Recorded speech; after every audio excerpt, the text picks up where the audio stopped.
Welcome back to IT Sports. The UCL draw happened at like 2 a.m. our time. So I get like a Bleacher Report update, and it wakes me up in the middle of the night. And it pretty much says that there's a Madrid Derby. Atletico Madrid is going to play Real Madrid in a rematch of the Champions League final from last year. It also is probably the toughest matchup that Atletico could have gotten in this situation. And then on the other side of it, Monaco versus Juventus, and they are looking, and I'm speaking about Juventus, to either make it back to the Champions League final and get the god Gigi Buffon his last remaining trophy, and or Mbappe, the 18-year-old whose stock has skyrocketed to the likes of, I don't know, £1 billion transfer fee at some point in the offseason or in the summer or whatever you soccer people call it. Francis recently, and I mean yesterday, before the draw, took the 4 teams that were remaining and kind of ranked them as to like who you should fear the most. Real Madrid, the defending champions, probably number 1, and then 2 through 4 is up for you guys to kind of hash out in the comment section. So here's Francis from yesterday on the green screen, even though today he's at Coachella. So the real people are working. That's all you really need to know. So take a look at that and then comment below with who you guys think will win the Champions League. All right, so disclaimer, Jason, I'm sure has probably already told you, this is before the draw was made. And here's my brief breakdown as to how I think these 4 teams will further in the Champions League semi-final. So I don't know who's playing who.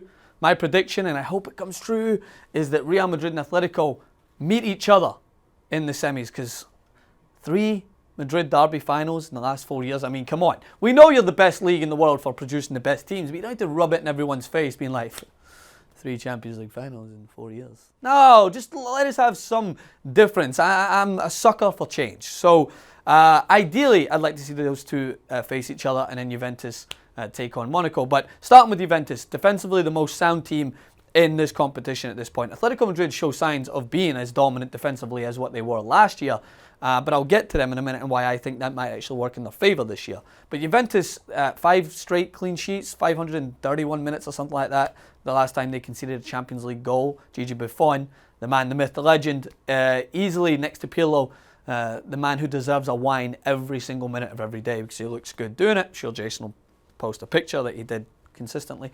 So they look so good defensively, and the only team that I think is going to not find it easy, but have a good chance of breaking that back line, I think is Real Madrid, because I still think they're the best team going forward out of all remaining. That being said, when you have the likes of Mbappe, who scored 5 goals in the knockout stages, he's going to be a threat. 18 years of age. It took Zlatan, a fun fact I heard yesterday, took Zlatan to the age of 32 to try and get that amount of goals in the knockout stages. This guy's done it in his first time around. So he is a phenomenal talent.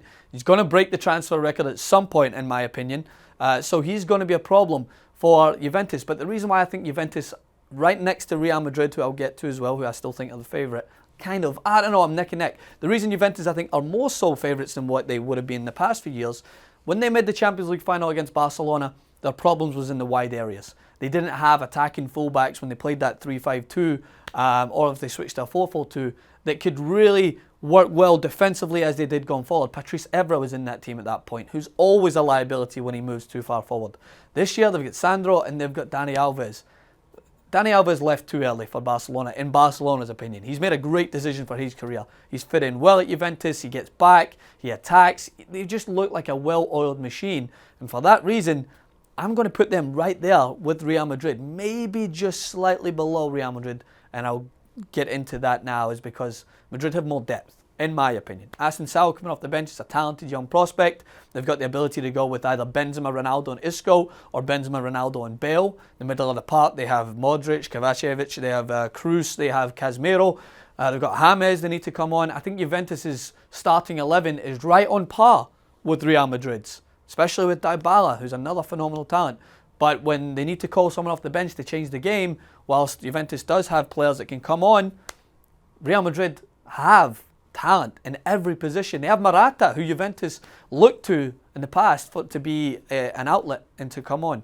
And I think that Real Madrid now have more depth than any team in European football. So that's why I still think they will be favourites. And they've been there and done that.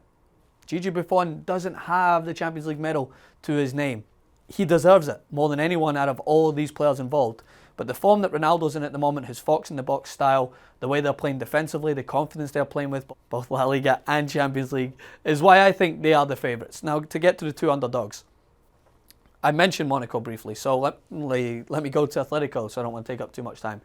The reason Atletico are going to be the thorn in anyone's backside is because they're unpredictable this year.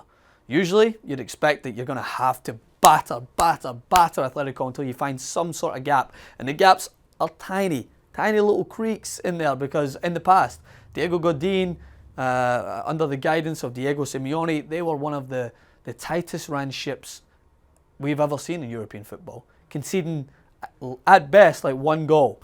And I think that at worst, sorry for them, they're a phenomenal team defensively still. But going forward, they're more unpredictable, which leaves them susceptible at the back. This is why they've conceded more goals this year than they have in the past couple of seasons, both in La Liga and in Champions League. At some points, conceding 2 or 3 goals a game. That was unheard of in the past. But the reason Atletico Madrid lost to Real Madrid in the last Champions League final specifically was not because of defensive problems. It's because they were unable to get out of that rut of just being the team sitting back and allowing teams to hit them. If we remember in the first half, I was screaming from the rooftops, Atletico needs to move one of their defensive midfielders further forward, bring on Carrasco to try and add a little bit more depth. They did that. He scored. I'm not saying I'm a mystic Maxwell, even though some people have called me it.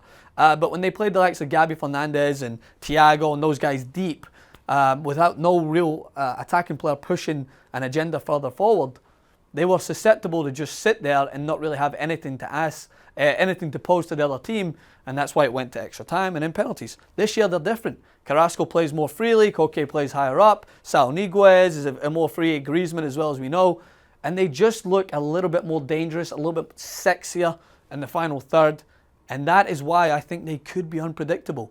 That defensive Stonewall team actually could benefit from the fact that they're not as much of a defensive Stonewall team.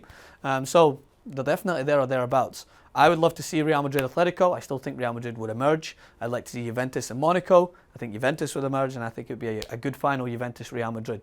Either way, I don't know. Jason's probably already laughing because my predictions are all wrong at the moment, which then his will be wrong also. But thanks for letting me to share my opinion. At this point, I'm probably not even focused on the draw. Sorry, lads. I'm probably dancing away and pretending I'm some sort of mystic unicorn in the fields of Coachella. Ciao.